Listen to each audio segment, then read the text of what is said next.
नमस्कार, मैं हूं ब्रिज द्विवेदी। कमोडिटीज के इस खास शो मेटल मीटर में आप सभी का स्वागत है। आज के सेशन की बात की जाए तो जिंक, लेड, एल्युमिनियम तीन ऐसे मेटल है जहां पर हम लोग लगातार मजबूती देख रहे हैं।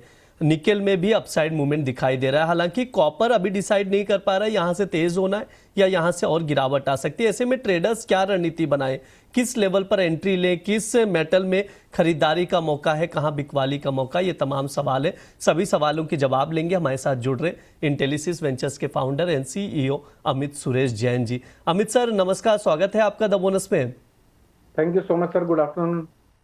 सर कॉपर से बातचीत करना शुरू करेंगे आपसे। जैसे अभी 1342 का भाव है, लेकिन कॉपर को लेकर कुछ फंडामेंटल्स, कुछ अपडेट्स आए हैं, वो भी मैं दर्शकों को बता देता हूं। सबसे इंपॉर्टेंट चीज ये है कॉपर को लेकर कि सप्लाई, कॉपर की सप्लाई यहां पर बढ़ी है। जनवरी से मार्च 2026 तक के आंकड़े हैं पहली तिमाही के। मार्च तिमाही में देखा जाए तो रिफाइंड कॉपर का ग्लोबल स्टॉक सरप्लस में दिखाई दिया है। 3.96 लाख टन सरप्लस रहा है। पिछले साल मार्च तिमाही में ही देखा जाए तो सरप्लस स्टॉक जो था 1.35 लाख टन था, यानी काफी ज्यादा इजाफा हुआ है। कॉपर का ग्लोबल प्रोडक्शन भी यहां पर 4.5% बढ़ गया है और कॉपर की ग्लोबल खपत जो है वो बहुत ज्यादा बढ़ी नहीं है, प्रोडक्शन ज्यादा बढ़ा है। यानी इंडिकेशन तो ये मिल रहा है इस फंडामेंटल्स के थ्रू देखे तो। सर क्या आने वाले समय पर कॉपर में प्रेशर देखने को मिल सकता है प्राइसेस में?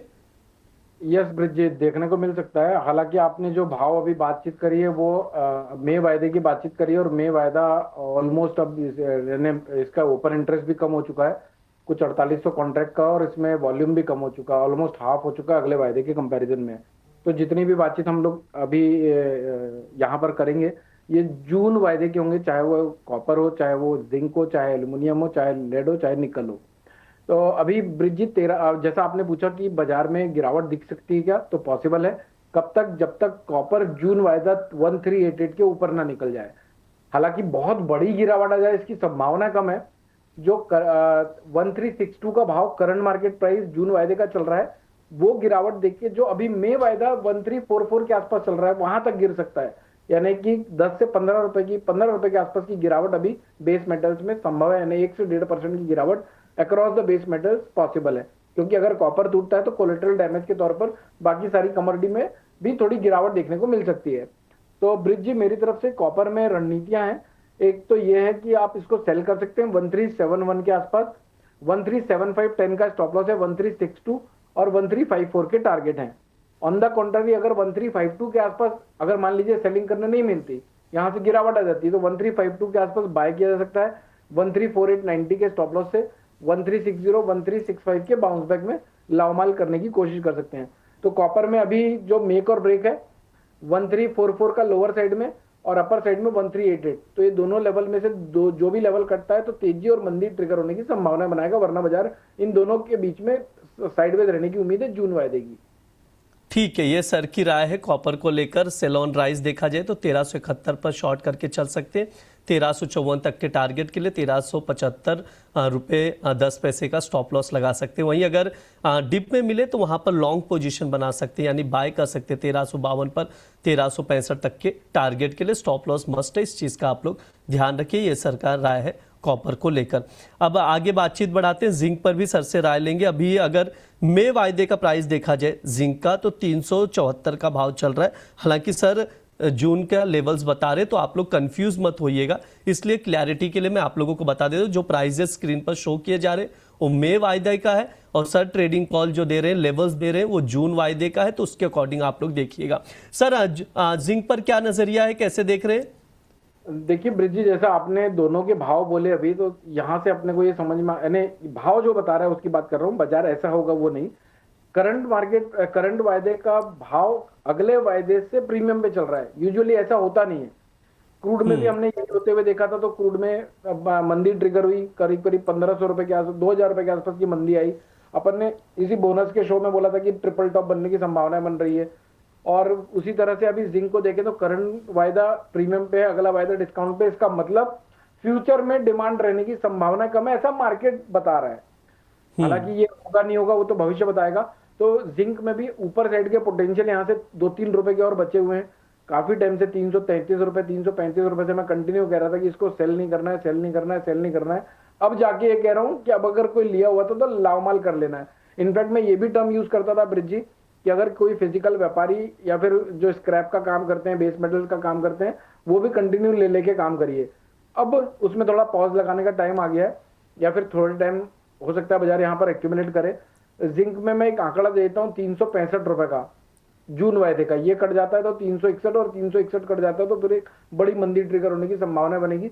हालांकि यहाँ से बहुत सारे अपसाइड पोटेंशियल नहीं है, जैसे 378 रुपए तक बढ़ सकता है, उसमें कोई दो राय नहीं है। तो 378 के आसपास अगर मिलता है तो वहां पर एक शॉर्ट करने की लॉन्गर टाइम फ्रेम के हिसाब से अपॉर्चुनिटी ढूंढ सकते हैं। मेरी तरफ से जो शॉर्ट टर्म के लिहाज से कॉल्स है ब्रिज जी, जिंक जून वायदा 365.80 के आसपास मिलता है तो बाय करना चाहिए। स्टॉप लॉस छोटा सा है 364.95 का। टारगेट वहां से बाउंस बैक में हम देख सकते हैं 367 रुपए, 367 और 369 के। सेल कॉल भी है, अगर जिंक 373.80 के आसपास अगर नीचे जाने के पहले ऊपर चला जाता है तो वहां पर बिकवाली भी कर सकते हैं 375 रुपए 5 पैसे के स्टॉप लॉस से। 371, 369, 367 रुपए तक के टारगेट एक्सपेक्ट कर सकते हैं। तो बाय और सेल दोनों की रणनीतियां हैं। बाजार साइडवेज अभी है, और जब तक अपने लोअर लेवल नहीं काटता और हायर लेवल नहीं काटता है। जी बिल्कुल, जिंक का ट्रेडिंग कॉल स्क्रीन पर है, आप लोग नोट डाउन करके चल सकते हैं। हालांकि स्टॉप लॉस मस्ट है, इस चीज़ का ध्यान रखें। डिप में बाय करके चल सकते हो और सेल ऑन राइज की भी स्ट्रैटेजी बना सकते हैं। ट्रेडिंग कॉल नोट डाउन करके चलिए। सर एल्युमिनियम पर भी आपसे राय लूंगा, 387 का भाव चल रहा है, क्या एल्युमिनियम यहाँ से और तेज होता हुआ दिखाई देगा सर? देखिए ब्रिज जी, आपको आपके साथ ही मैंने बहुत बार शो किया और बहुत बार मैं मेंशन करता था कि मुझे 400 के पार एक बार दिखता है। मोटा माटी 390 के आसपास तो अब आ चुके हैं, तो अब वो हिम्मत नहीं बची कि मैं यहाँ से वापस से बोलूंगी 400 के पार चला ही जाएगा, क्योंकि ऑलमोस्ट हम इस 360 रुपए से ट्रैक कर रहे हैं। 400 रुपए के भाव की बात करते थे, नहीं करके 25 रुपए बढ़ चुका है, यानी लगभग 8-9% की तेजी हम देख चुके हैं। तो यहाँ से अगर कोई डिप मिलती है ब्रिज जी 378 रुपए, 377 रुपए जो पॉसिबल है, 377, 378 के आसपास, तो वहां पर एक लॉन्ग की अपॉर्चुनिटी 371 रुपए के स्टॉप लॉस से वापस से फ्रेश हाइज के लिए 390 और 400 रुपए तक की देख सकते हैं। बाकी 400 रुपए के ऊपर निकल के रुक के टिक के बहुत ताबड़तोड़ बहुत तेजी दिखा दे, उसकी उम्मीद अभी कम लग रही है। और सर निकेल और लेड पर क्या व्यू है? लेड 204 पर पहुंच गया सर, स्लोली लेकिन भाव लगातार बढ़ रहा है लेड का। यस ब्रिज जी, देखिए निकल को तो मैं ट्रैक ही नहीं करता हूँ अभी भी। अगर मैं देख रहा हूँ जून वायदा कारोबार में 96 लोगों ने ट्रेड किया हुआ है। 96 लोग भी हैं कि नहीं पता नहीं, 96 कॉन्ट्रैक्ट का ट्रेड होकर रखा हुआ है। तो निकल में तो मैं बात पहले भी कभी नहीं करी है। हाँ, लेड की अगर मैं बात करूँ तो जून वायदा 206 रुपए 40 पैसे के आसपास चल रहा है। अगर कोई डिप मिलती है 201 रुपए से 202 रुपए के बीच की, तो वहां पर 199 रुपए के स्टॉप लॉस से 204 और 207 रुपए के लिए बाय कर सकते हैं। ओवरऑल 211 रुपए का अभी तेज कम लग रहा है, 200 रुपए और 211 रुपए की रेंज लगती है ब्रॉडर वे में। ठीक है, लेड में डिप में खरीदारी की सलाह दी जा रही है, तो उसके अकॉर्डिंग आप लोग रणनीति बनाकर चल सकते हैं।